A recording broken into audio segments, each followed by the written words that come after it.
यतिपति सुंदर सुवर्ण दीप्ति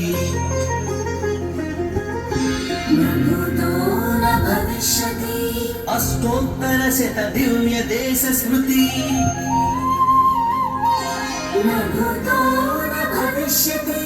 लक्ष्मी नारायण यागाकृति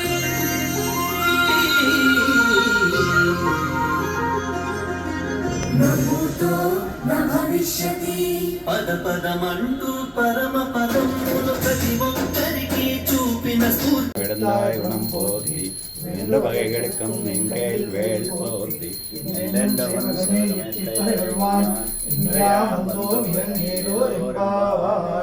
मंगलाशासनपरैः पुरोगमैः सर्वैः शूरैराचार्यैः सत्कृतायास्तु मङ्गलम्।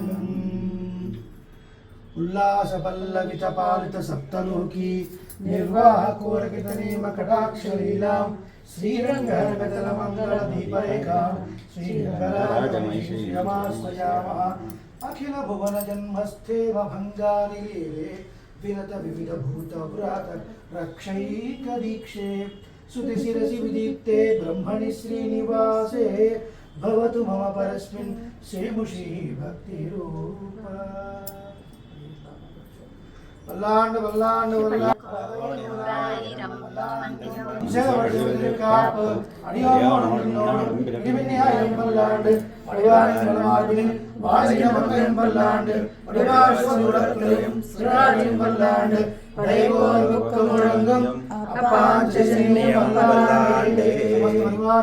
सर्वदिव्यमंगलग्राय श्रीमते नारायणाय नमः।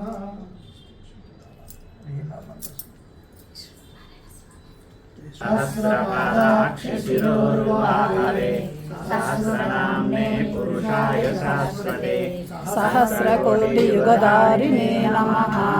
नमो ब्रह्मण्यदेवाय गोब्राह्मणहिताय च जगद्हिताय कृष्णाय गोविन्दाय नमो नमः।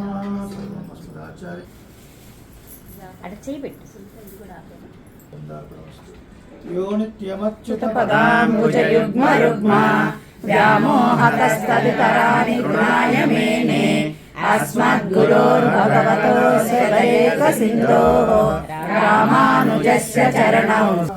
వయత్తు వాళ్ళు నామం నమ్మాలేంటూ అని పాఠం.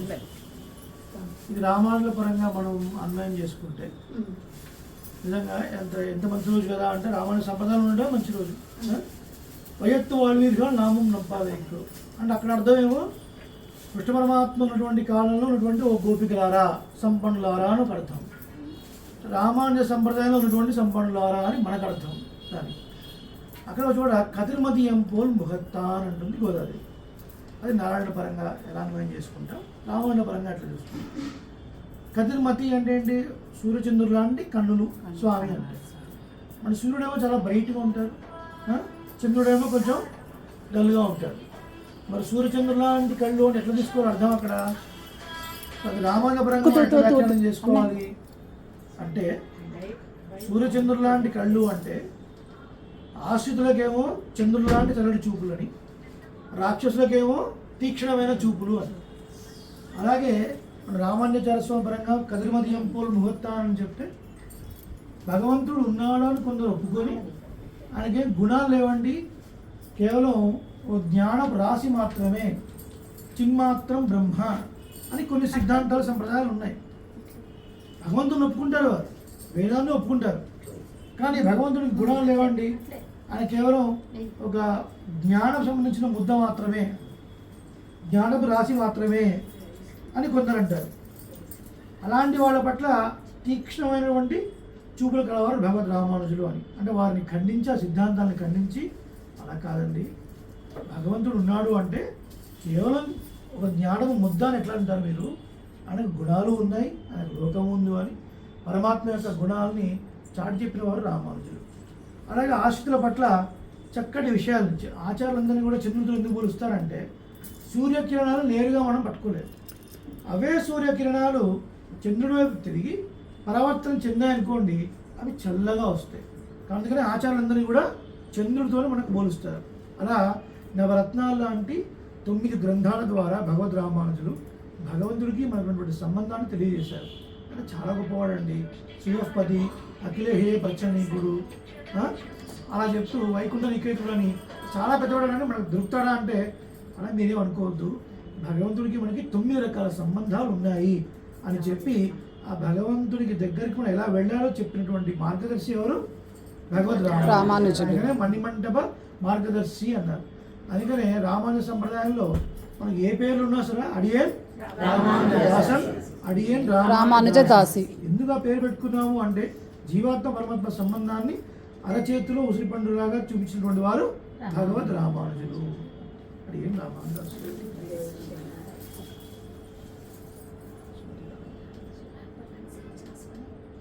பல்லாண்டு பல்லாண்டு பல்லாகி ரத்தாண்டு பலகோடி நூறாயிரம் மல்லாண்டு தின்தோல் மணிவண்ணாவும் செவ்வடி செவ்வி திருக்காப்பு அடியோ மோடும் நின்னோடும் பெருவின்றி ஆயிரம் பல்லாண்டு வடிவா இன்னும் வள மார்பினில் வாசிக்கின்ற மங்கையும் பல்லாண்டு வடிவார் சோது வளத்துறையும் சுடராஜையும் பல்லாண்டு படை போர் முக்கம் முஜங்கும் அப்பாஞ்ச சென்னியமும் பல்லாண்டே.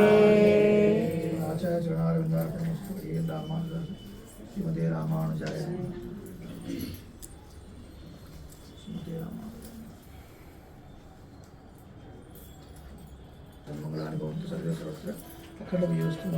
ఒక్కసారి ఎటు చూడండి.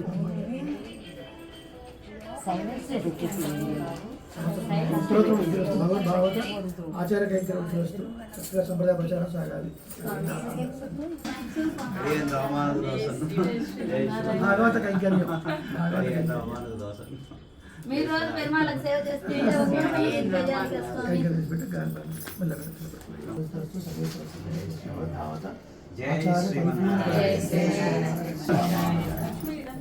సమస్త సన్మానాలు సర్వే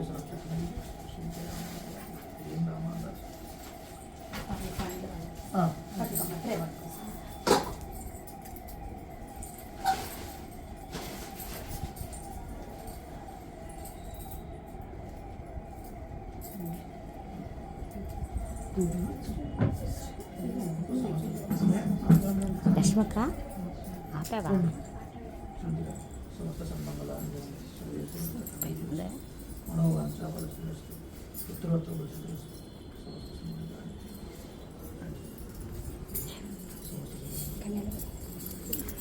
నువ్వు తీసుకోపో పండు.